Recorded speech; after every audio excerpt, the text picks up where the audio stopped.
Well, thank you Oh, I'm pressing OK. There we go. Hi.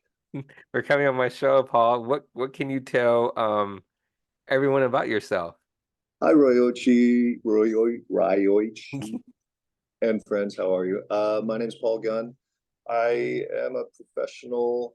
I just say performer or entertainer, but I've, you know, started off in musical theater, so I took singing and dance lessons, and then I gradually picked up public speaking. I picked up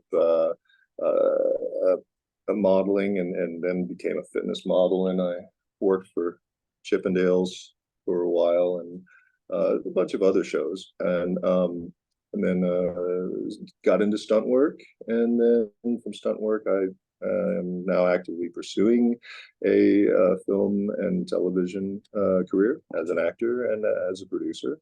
So it's taken, I mean, I've kind of run the gamut as far as, I mean, in the entertainment world. And I've been hired as a singer, a dancer, model, MC, a host, voiceover, specialty act, and now I'm stunts and acting and producing.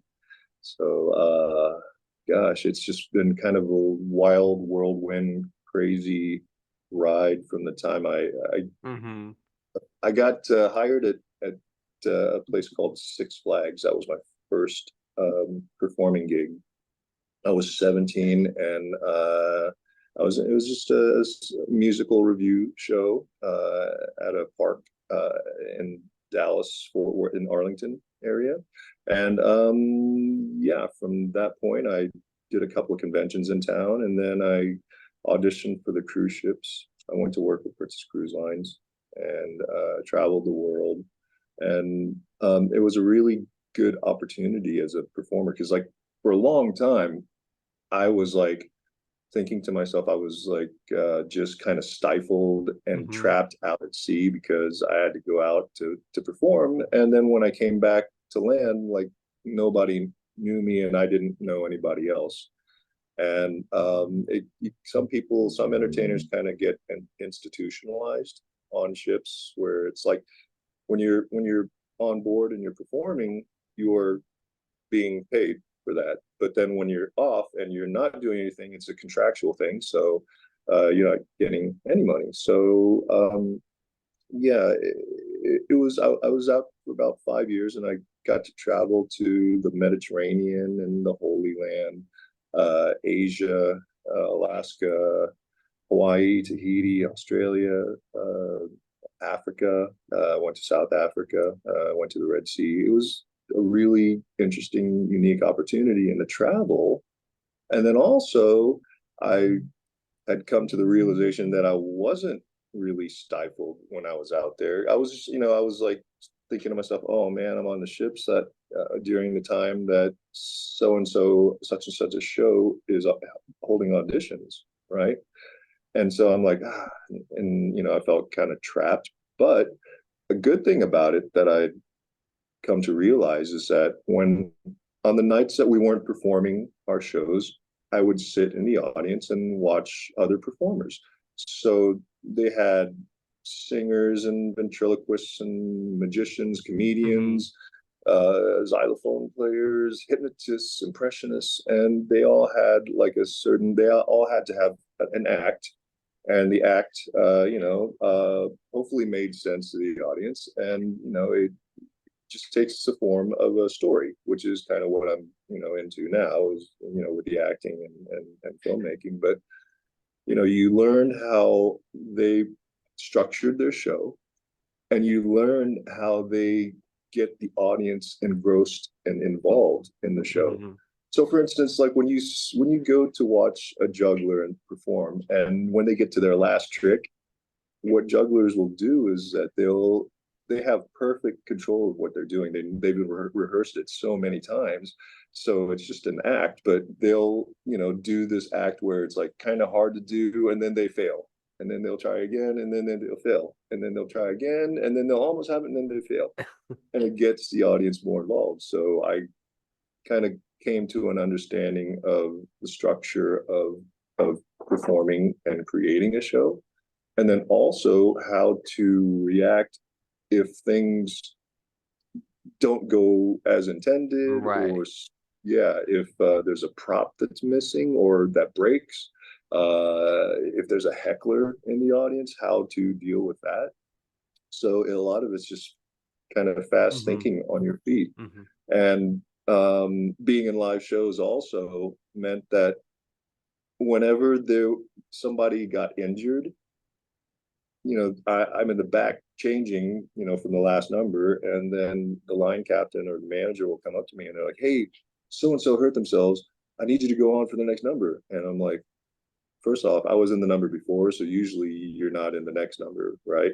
Because Right. it's hard to make the costume change. I mean, sometimes you are, but anyways, I'd have to throw on this dude's sweaty costumes, go out and do whatever they were supposed to do. But there's times that I don't even know the next number. You know what I mean? Because I was in the previous number. So it's like, okay, well, Paul, just stand next to me, just keep time and bounce around, and then I'll count you in. You have to do a 2 8 count solo and then get off stage. I'm like, okay. So, we'd be on stage and they're like, the manager's like, and 5 6 Right. 5 6 7 go. And then I start doing some kind of solo, and then I finish and I leave. You had to be able to make the show continue. Also, there's times when like there's a set piece that doesn't move, or if there's an elevator on stage that goes down but does not come back up, and that means there's a huge hole that's about 12 to 20 feet deep, that drop. So if anybody falls in there, yeah, it's very, very dangerous. So they'll be like, "Oh, I need you to grab that microphone there and go out into the to the stage and talk to the audience and waste some time while we get this thing situated." I'm like, "Is this going to be like 30 seconds or like 5 minutes?" And they're like, "I don't know. Just get out there and do something." And I'm like, "Great." So then you just kind of gradually get more knowledge and experience in how to handle things. Right. So then from the ships, anyways, ships, I went to Vegas, and I started working at a show called Enter the Night. And that was the first topless review show that I've been in. And it was weird getting off of the ships because like we were performing a lot of those big band Hmm. 40s and 50s music, and it'd be like the girl from Ipanema, or Sing Sing Sing, or Boogie Woogie Bugle Boy and stuff like that, the older classic stuff.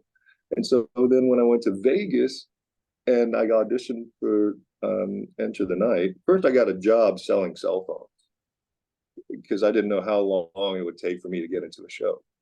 So I was like selling cell phones, and then I went to audition for a couple of shows, and then Enter the Night, which was at a hotel called Stardust, Right. that which got imploded a while back. But yeah, it's one of those classic hotels. But anyways, I got there and I got hired, and they're like, "Okay, well, why don't you come in, a couple of days from now, and come watch the show, and then come back at the end of the show, and we'll get you signed in, and then we'll figure out a rehearsal schedule." Right. So I was watching the show and I'm like, "Oh my God, they're walking around with boobs out and stuff." I'm so not used to that from being on the ships.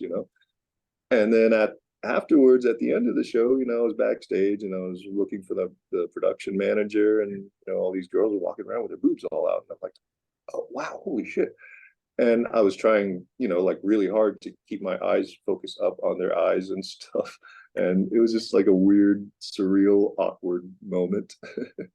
But yeah, that was a risque, kind of sexier show. And there was like a number where the guys, we had to wear a G-string and knee pads and boots, and that was it. Two numbers. That was like that. Yeah, yeah. So then did a few different Las Vegas shows on the strip. I did Splash.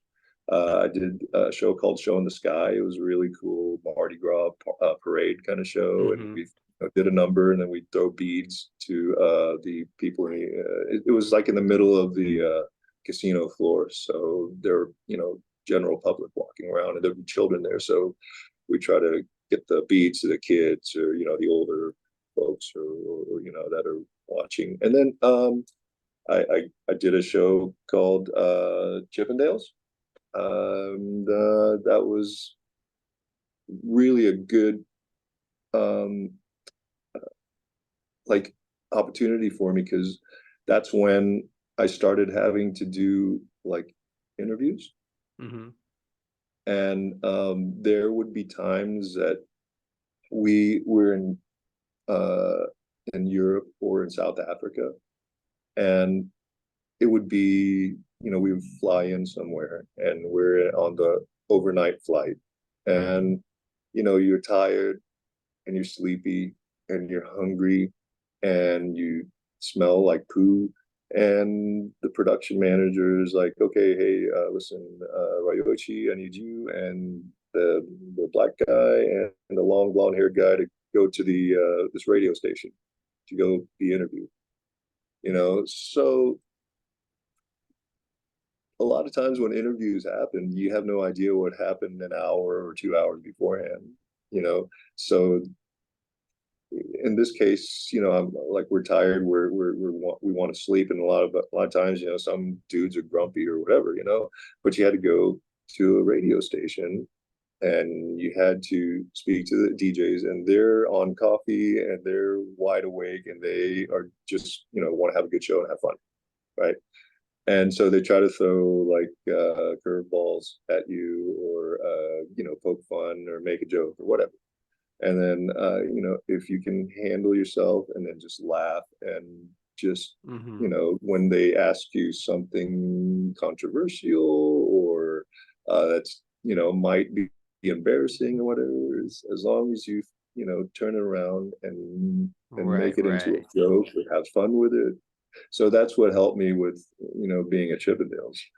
And then I was in a show called Tournament of Kings. It's knights on horseback Mm-hmm. jousting sword fighting show. So that started me into stunts, and then from the stunts, uh, they liked the way that I speak and deliver lines, and so I Right, started right. more. So that's kind of the long end of it. So, Well, that's and amazing. feel free to Yeah, yeah, and go it's ahead and okay. interrupt me if I'm going on, man. It's okay. So you were in recently, not recently, but it was recently, with the film with Brad Pitt, The Bullet Oh, Train. right. Um, Yeah. you know, Yeah. how long did it take for you? What was your role in that film, and how long Right. did it take for you to, you know, practice and all that stuff? Gosh, okay, so we filmed that in it was December of 2020. And from what I understood, that they had already, I mean, at the time that lockdown started, that's when a lot of the film companies were trying to wrap up their filming before everything got closed and locked down, Right, right? right. And so I believe what I was told was that they filmed that scene before and were not happy with the footage that they got. And so they wanted to redo it. So we were kind of a reshoot. Um, and gosh, my role in it was I was just one of the gangsters that belonged to the White Death, and we're there to shake down. It's Aaron Taylor Johnson and Hmm. Tangerine and Right, Lemon. right. Yeah, and they were hilarious, and they had a great comedic back and forth. They had there's great chemistry, but I didn't have any lines, Hmm. and the camera just panned by me as we were standing on the train station, and I think I've been told anyways that I looked that I was memorable or got people's attention and whatnot. So hey, that's cool. I mean, at I least mean, I've seen the movie, of course. okay. So, it was really, really good, Oh, and cool. yeah, and I I saw thought you so in it, too. and Oh, thank you, yeah, you're thank you. welcome. And did you get to talk to Brad Pitt and no? No, Unfortunately not. So I don't know if he was there that day. He might have been, but he wasn't on the set. Um, we filmed it in at Sony Studios, which is just Hmm. a few miles from here. Actually, I'm in LA, just kind of Culver City, Baldwin Hills, this area, and that's just a few miles down the road, and it's gorgeous studio. But Aaron Taylor Johnson was there, and every time he would do a take, it was this is another thing that's really been helpful and beneficial for me because I've been able to, I started acting very late in life, and I've been doing other kind of performances which kind of help to, you know put me in where I am, because it's kind of like the more Hmm. Hmm. things that you know to do, like if you can horse ride a motorcycle, shoot a bow and arrow, uh, the more things you know, the more valuable you are in the stunt world and in the acting world. And so I got a chance to be in scenes with recognizable named actors, and I was, my girl Ziggy, who is my absolute inspiration, and she has been the best thing that's ever happened to me. We get hired in a gig, and then we would get a chance to watch other known actors perform their roles, and it was such a amazing opportunity because Hmm. you saw how they um a lot of times you don't really know what you're going to do until you get to Right, set, right. because you don't know what the set looks like. You know Yeah. what I mean? So given that you want to do something that's memorable, some kind of funny gesture or some weird tick or something. Ziggy calls it a the fava bean moment, which is reminiscent of the Silence of the Lambs when you the Anthony Hopkins, but do something that's memorable that grabs people that Right. people remember. That's So true. anyway, I don't. Oftentimes, I don't know what I'm going to do. I mean, I have an idea, but then until I see the Right, set, I right. don't know what's if there's a table there or Hmm. if there's a chair or something. Well, So um, sorry, back to yeah, the bullet train. I'm sorry. No, you're okay. I noticed your hair was 100% black, and now it's not right now, but you had to dye your hair. Is that correct? it's so my yeah, I kind of make it a point to change my look depending on whatever it is that I'm filming. And just like, okay, here's the cut. It's Hmm. from Bikers versus Werewolves, and here's the eye patch that I wore. And that one I had uh kind of silver hair, but it was dreadlocks. It was in dreadlocks, and that gave me a different look. And then well, there's like the clean cut athletic look, and well, I didn't have to do a lot for this. This is from Bleach, Hmm. and I was the demon that was tormenting the main protagonist. Or I mean, he's kind of not really a protagonist, but Hmm. anyways, watch it if you haven't watched it. But Mark Justice is his name, Yeah. and he plays a guy that kidnaps women Right. and makes snuff films, but it's That's very deep, amazing. it's psychological. Well, But yeah, just to because I started late, I wanted to show, you know, filmmaking companies that hey, I have this range of looks, hmm, because then hmm. the more different things you can fit. Right. You Well, you know. never, it doesn't matter what age we start from. Sure, yeah, yeah. 100%. It's yeah. Do you act or have you? No, no, no. Okay, I don't okay, act. I just do my own show, okay, my own talk show, um, right on.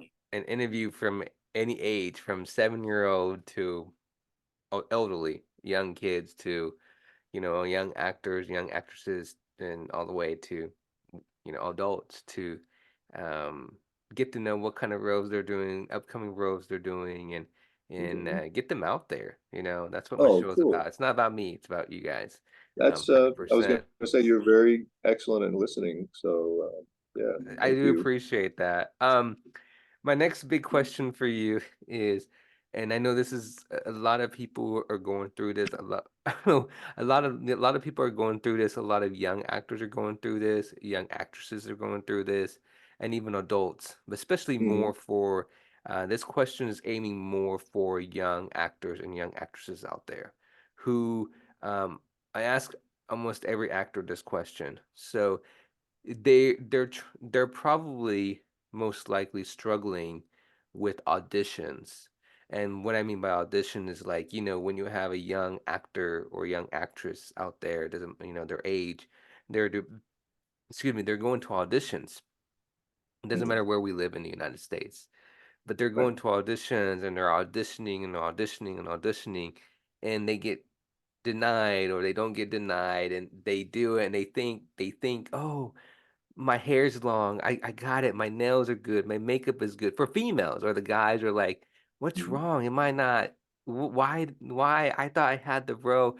So, what is your advice for a lot of young actors and actresses out there about the Uh, entertainment industry, about auditions? What encouragement can you give them, and what can you give positive attitude for? uh, okay.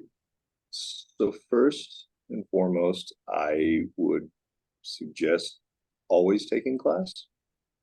And I've had discussions with other people about this before. I mean, first, I would say, well, how how serious do you want to be? And do you just want to be in the background and extra? Then it's cool. Then don't. I mean, it just kind of is what it is. You either look like you can fit in a Jewish population Hmm. or a Japanese population or something. It's just kind of you're part of the background and you just create the scenery. You're kind of a prop almost with no lines. And if it's cool for them, then that's fine. But in order to get more recognized or better roles, it depends on how serious you want it, because I have given up the idea of like settling down and having a family and having kids, and I don't have a regular job. I don't have any pets, so I just, I'd love to. I love cats and dogs, but I like being able to come and go at the time that I want to. So first off, ask yourself, how bad do you want it? If Hmm. it's something that you absolutely cannot live without, which was in my case, it was just something that yeah, it's been with me since childhood, and I have not gotten tired of performing. Um, but how bad do you want it? And then secondly, if you want it that bad, and if you want to do what it takes to do it and get it, make it happen, then absolutely you must take class. And I mean, it's kind of a weird time now because it's after COVID, and I haven't. I mean, I think that there might be some acting classes in person, but a lot of acting classes I've heard were online, mm, which is fine, which is cool. You also, I mean, I guess if you do it online, you get an idea of how you look like on screen, Hmm. which the camera sees something completely different than in person.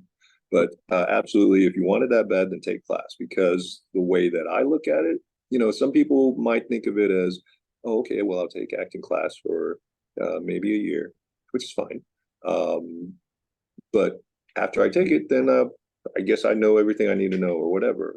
As long as I don't know, they might do like a little bit, and they go, oh, okay, well, I went to acting class and now I'm an actor. But that, to me, and this is just my personal view, it's like going to the gym, or it's like going to a dojo, or the boxing class. And it's something that you just continuously do, and you must repetitiously exercise in order to advance and to be more notable and to get noticed. And it helps you with your awareness Hmm. on stage and in front of the camera. Uh, it helps you to relax in the moment. I find that when I'm on stage or anything now. I still get the butterflies, the jitters, I guess, but then now it's more composed, and I just kind of go with the flow, you know, and that's helped me a lot. It's helped me to Hmm. be in the moment, and when something goes wrong, a lot of times I interpret that, like somebody drops something or somebody misses a cue or something, then I look at that as like a happy mistake, and Hmm. Hmm. an opportunity to make it something funnier, or something that nobody was even thinking of, right? So you start realizing those times Hmm. when you spend more time practicing on stage, and with a scene partner, um, and yeah, That's and do oh, sorry. no, that's good. I mean, when you say acting school, Mm. do you mean do they have to go to college, or do you think they don't have to go to college? Uh, a degree I would not say is necessary. But I would say, get to some kind of acting class that is Hmm. in your area, and learn how to market yourself, because a lot of it is, it's show business. So the business Like part, headshots and right? and you're right, headshots are very important. I agree. Yeah. And I I was, for the longest time, I was like going about it as cheaply as I can, So I'd get like a neighbor or friend's kid would be like in some, photography program at the university, and they get new photography equipment. So they're like, "Hey, you want to take a picture?" I'm like, "Yeah, sure." And then I, yeah, pictures taken, and they were okay, but like I only got like the $100 jobs or the $150 jobs, and which is fine because I was in a show at night anyways. And mm, it was just, yeah, it wasn't such a big deal. But then when I finally went, and at the time I was living in Vegas, and then right. And you I got booked, the got, professional I got, shot, yeah, I got headshots from a photographer in Los Angeles, and then I came back to Vegas with it, and it stood out from a lot of the other photographs. And you got to understand that people that do casting, they look at pictures every day, all day long, and they automatically will recognize when a picture is good, and it displays some kind of ooh, and then they'll automatically know when it's not good. So if your picture is not so good, then it's kind of like, a lot of times in their minds they'll be like, oh, okay, well, they're probably just starting out, or maybe they're not serious about themselves. We'll just put it in right, this pile right now, a maybe pile. And then, but if you hit them with something that gets their attention, and it's, epic looking, just something that pops, then you're going to get called in more often. And it shows your prospective employer that you are serious about what you're trying to do. So yeah. that, for the longest time, and that was something that I needed to do, and I didn't correct that until I was in my 40s. So Oh yeah, there's wow. still time. Well, So that's a very good advice. Now, what's your upcoming project you have? okay, so my girl Ziggy and I, and a good friend of ours, our new business partner Chris Ross Leon, are working on our own slate of films, and we want to do memorable, timeless, epic films that yeah, that entertain, but not only entertain, but teach and inspire, and it runs the whole gamut. So like another okay, so not to backtrack, but okay, another thing that I would suggest in the Oh, sorry, filmmaking, go ahead. uh, is whenever you get a chance, go be an extra on some film, as many films as you can, and try to observe and try to learn as much as you can.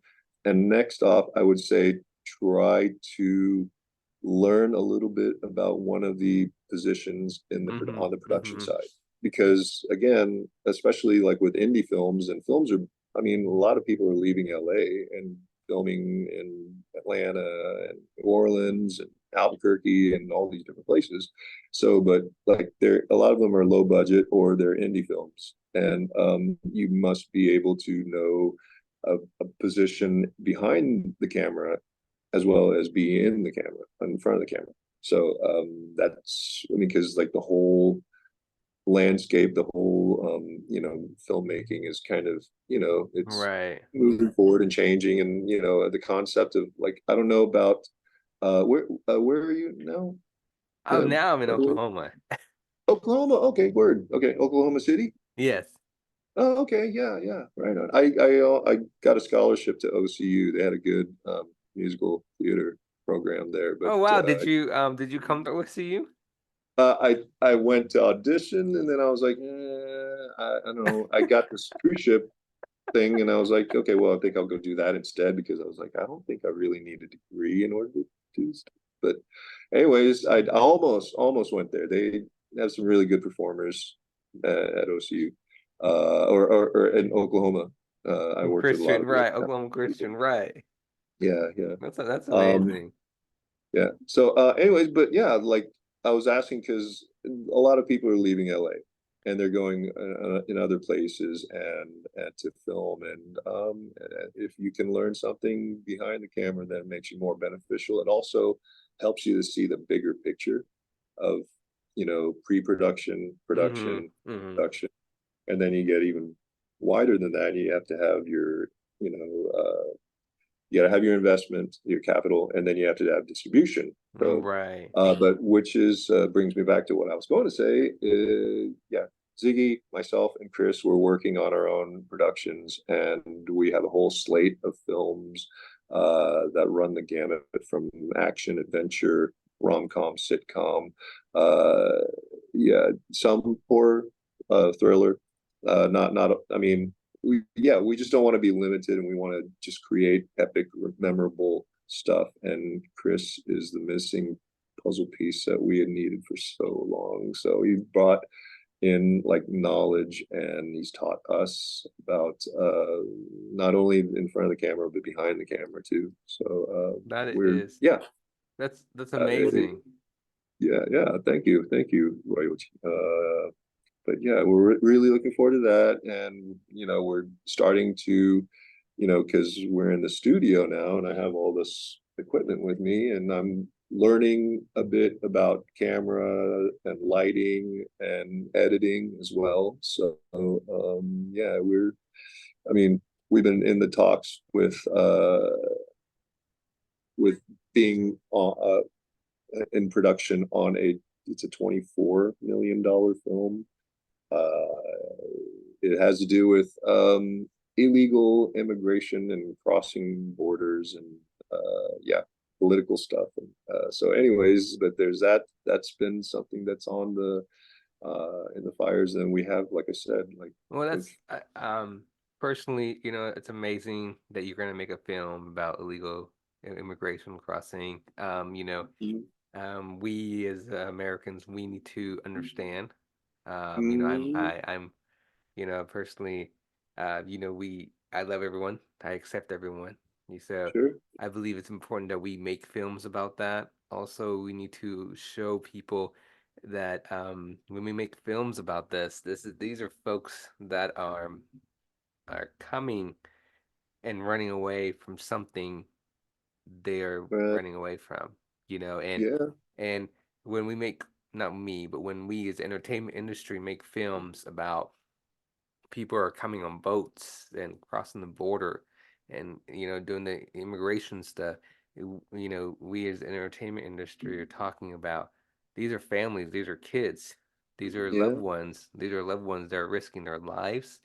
And it's very important because you don't know what's happening in their own country. They're running away for a reason, right? And yeah, they're yeah, coming they're coming somewhere to be safe, right? And right, they know that once they come here, it's harder for the criminals or whoever they're coming out away from to find mm, them.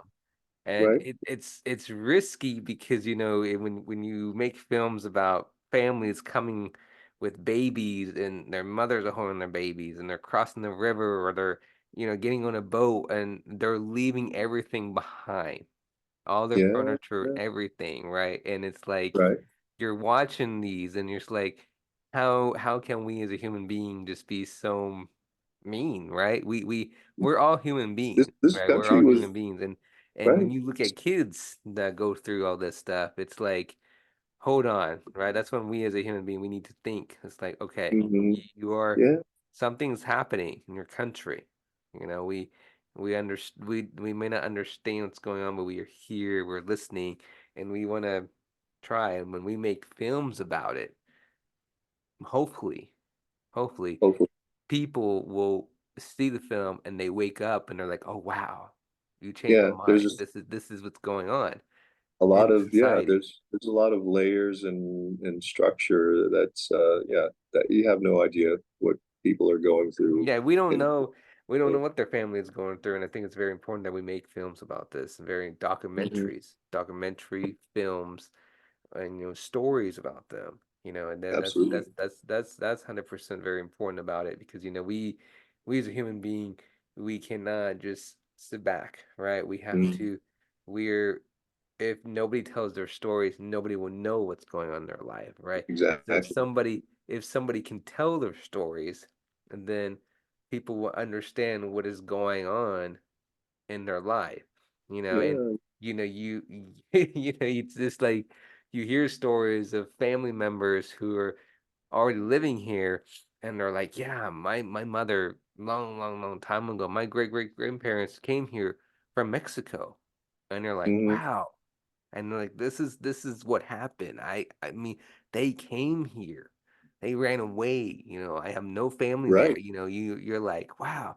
Or down south, and you're like, and you just like, and their family generations don't know why their family came. It's like I don't know why my, you hear stories like, yeah, my grand before, like, for example, you may hear stories like my grandma and my grandpa passed away, and they've never talked about why they did it, like Yeah. why they ran Yeah. away. But in back of the, back in your head and their family, they're like, okay, they came and went away for something. They were Mhm. scared of something, Yeah. and they're like, and their family's like, nobody's telling stories about it. Nobody's telling stories Right. about it. And that's the thing about it. If we Just can tell stories a and little more talk about it, awareness. Mhm. it's very important. Yeah. And I've never um talk politics on my show, but Okay. I am very pro immigration people. I'm a Okay. pro person. I am 100%, I love people. I love diversity. I really do love Yeah. Oh, diversity. cool. I love Yeah. other cultures, and but when we are the humans, it all comes down to is we are human beings, right? Uh, And we should not hate each other, and we are making films and we're making documentaries and we're talking about it because it's very important that yeah. we we're just telling their stories. So Yeah. Yeah. I think That's it's good I that you're guess making a film about it. it's I mean, like maybe it's like just bringing awareness and then or like I some don't want to people have say it is maybe bringing awareness. It is bringing awareness. A lot. You personally, no offense, I'm sorry, but you personally may say it's maybe bringing awareness. For me, it is bringing awareness because we're talking about it, right? Like yeah, we are yeah, right now. We're yeah, talking about this important issue because when somebody is watching this interview that who's from another country, Mexico or you know Cuba or anywhere in the world that are like that who that may be in a communist country or going mhm, through something, right, they can watch these absolutely, interviews or watch things on YouTube to understand, yes, there are actors, there are producers, there are writers, and there are talk show hosts. They're talking about this issue. right, Then they yeah, realize we're not alone in this. We are not alone, right? mhm, They're like, okay, they're making films. So, in back of their head, it's like, if I make it, somebody out there right, is an and actor, a producer, a director is gonna make film maybe not about me, but my story that's similar.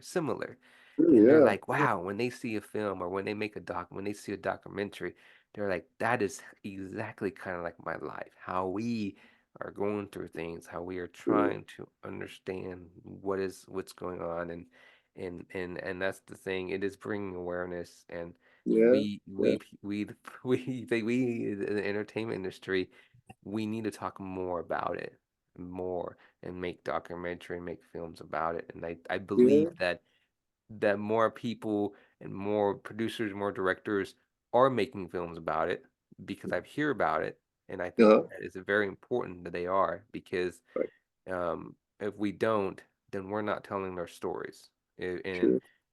we as a, you yourself as an actor or myself as a talk show host or a producer, directors, or all actors, we're making people entertained, but we're also telling people stories, right? Yeah, If we can't tell people stories, then why we make films, right? right. We make films about true stories about kidnapping, true story about, Mhm. all kinds of stuff.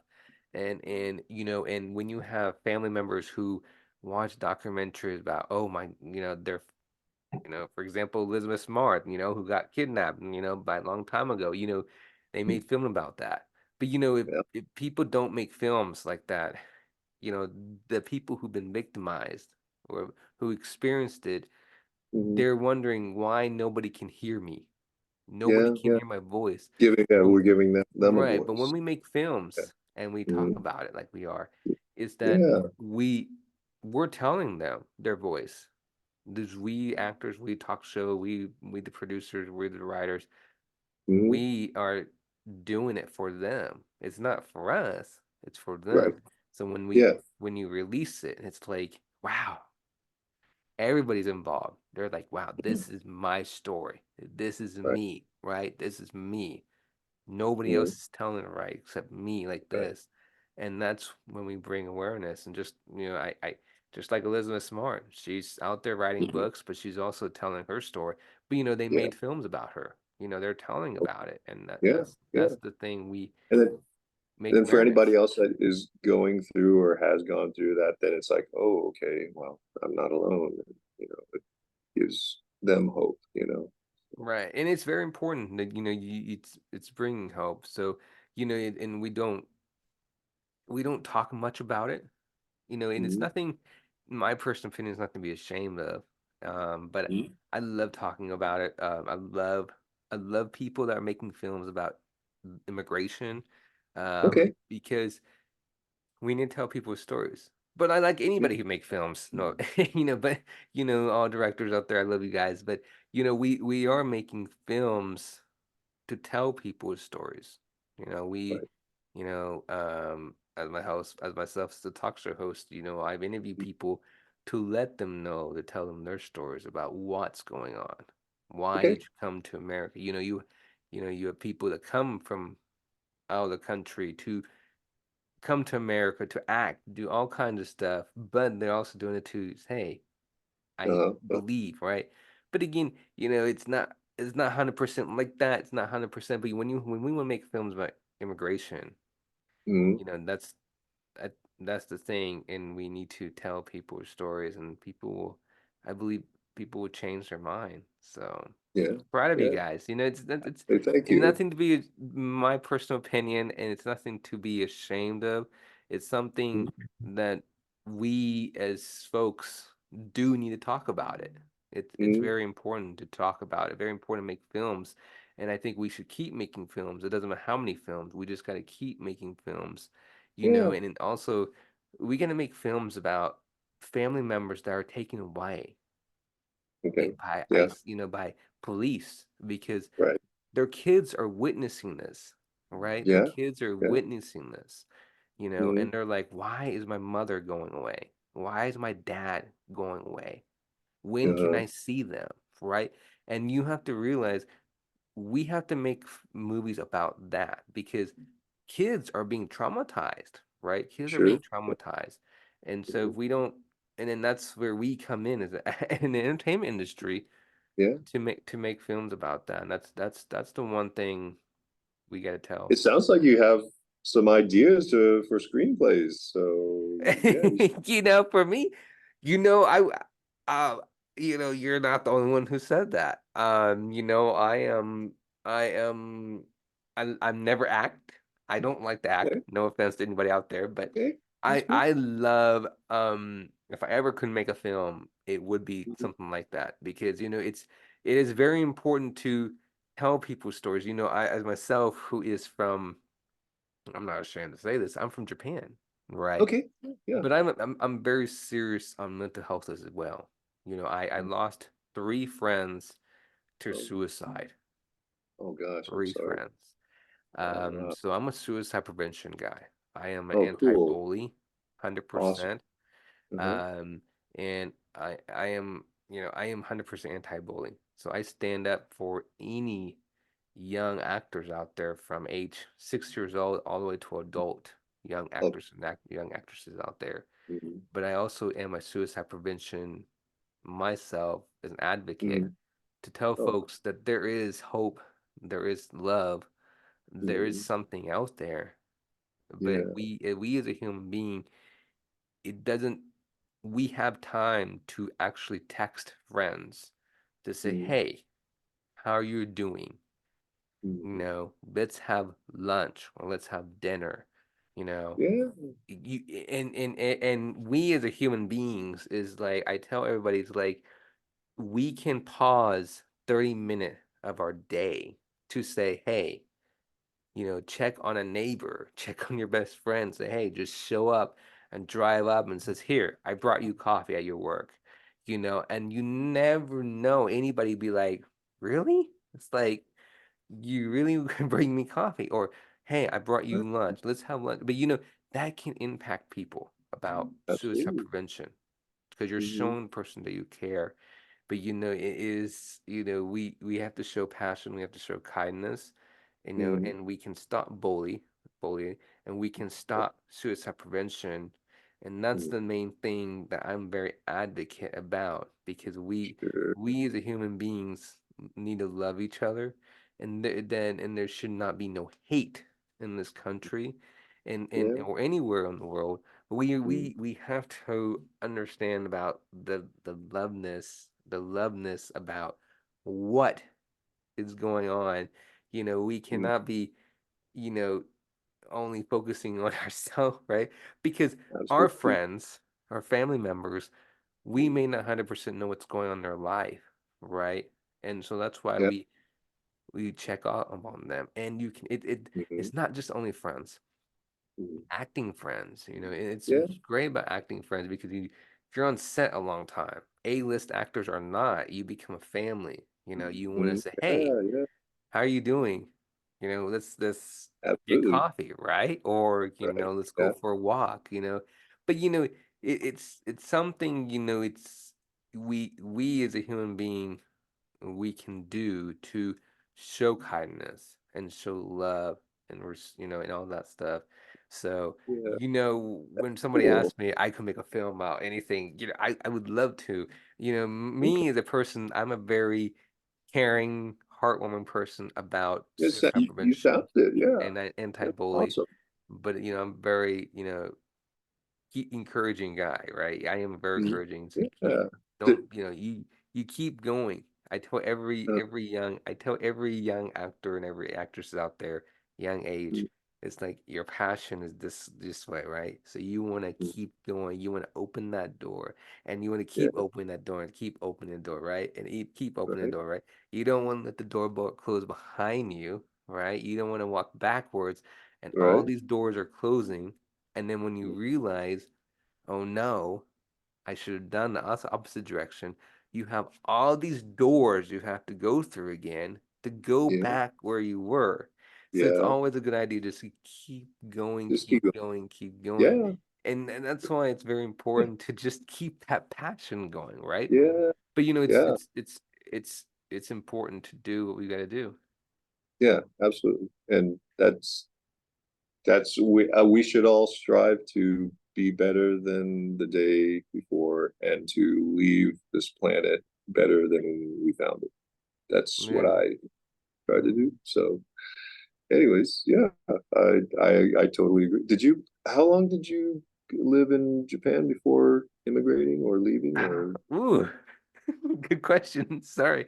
Um, I was born there, but I lived in Hawaii, New Jersey, and other okay, okay, places. But okay. As I have you? understand, like in Japan, there's like a like you're made like when you're at the younger class, you have to clean the toilets. And so you know that, hey, it sucks to clean toilets and it sucks to clean things that are messy and dirty and stuff. So then that gets people more like, I think what I've come to recognize is that, in the East, they teach you how to coexist and Yeah, to work together and to be like more of a team and a unit. Whereas in the West, they celebrate and cheer on people that are underdogs, that are pioneers, that are kind of individualistic, sort of in a way, the rebel. So that's just an observation that I've had, but yeah, that may be right. one. I mean, Yeah, I kind of see what you're talking about. Yeah, because yes, that's true. In Japan, we do that, and in it's Thailand too. Yeah, yeah, yeah. we're So very respectful of 100%. older generation, Right, right. particularly. But Yeah. yeah, it's different, and that's cool. You had a chance to travel and to live in Mm-hmm. different places as Yeah, well. So, 100%. So what's your favorite place? I like Tokyo and Yokohama. Okay, okay, it's expensive. Man. It's crazy expensive there, Yeah, but yeah, I was born in Tokyo, so that's why I love Tokyo, capital city of okay, Japan, but I love it. It's okay, amazing. And yeah, and there, it's beautiful and everything. So, but um my it's just I love everything about Japan, but I love uh-huh, America as well a lot. okay, So New okay. York, LA, and um New York and LA, you like those places? Okay, well, I like LA more personally. Sorry, New okay. Yorkers, not to not to the Hey, winter it gets the cold out winter there, in New man. York is brutal, Yeah, but yeah, I'm a no warm joke. weather person. It has to Me too. be 100% warm. I get it. I get it. And I was talking to friends of mine that are from the East Coast, and they're explaining to me that, okay, well, on the West Coast, it's warm, it's mild, the temperature doesn't change drastically from season to season. Mm-hmm. And so people are more laid back and easygoing and calm and everything. But like on the East Coast, because they've got, humidity and cold and wind and snow and rain, oftentimes, they're in a hurry to get out of it or to get to wherever they need to go. So that's why, they're so, Right. blunt and come out with the information right away, so they can get out of the flipping crazy cold weather. So, but Yeah, I'm a yeah, warm weather guy. yeah, I agree. Yeah, It's likewise. that's true. It is get cold. That's 100% true. Well, Victor recommended Oh, me to contact you, and Vic's an awesome guy. and I He's really do cool. We have a great 100% podcast. appreciate you coming on my show. Yeah, sorry, man. I had to screw up your day and yeah, give you like a crappy interview, but No, thanks for no, having me no, no, no. You don't say crappy. And if you, And he talked so much, I couldn't get him to shut up. oh no, no, I love talking as much as well. So Cool. No, that's cool. I'm glad. don't feel bad at all, please. It was a great interview. Yeah, yeah. And it's just I can't wait to see the film that you're going to do about immigration. It's very, very important that, like I said, that you're making it. And We yeah, we want to, you know, be a good positive addition and to, our society. yeah, and this industry that we're in, because it's a crazy, weird, interesting industry. That's true. It is It, crazy. there's You know, I would never a love to dull moment. always talk about these issues sometimes, and but when you're making films like that, it's just very important, and it's something that we as again we got to talk about. Yeah, I'd love to. And whenever you'd like to chat some more, then yeah, absolutely. I'd love to talk to you. Yeah, in the future, should it?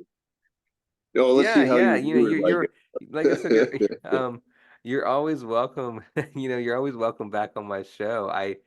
You know, I really do appreciate it. And Victor said, recommend me you not recommend me, but recommend me to contact you. That's what I mean. I'm sorry.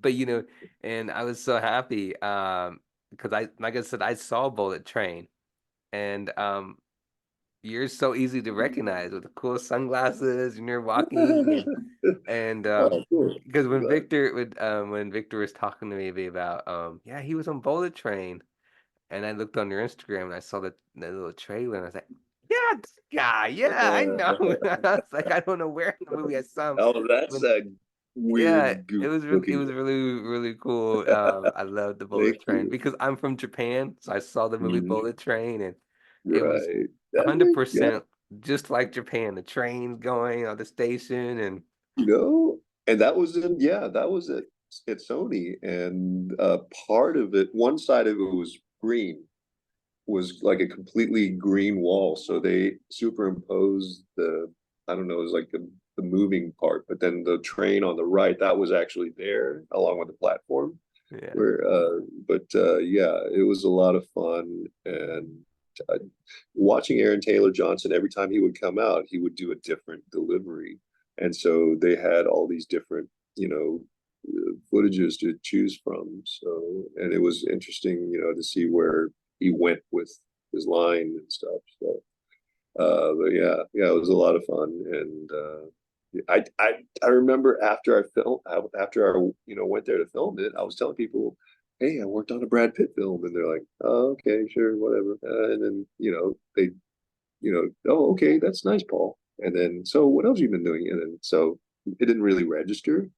And so, but then when they started advertising it, and then people saw it, they're like, "Oh, hey, I saw you on." I was like, "I know, I told you that."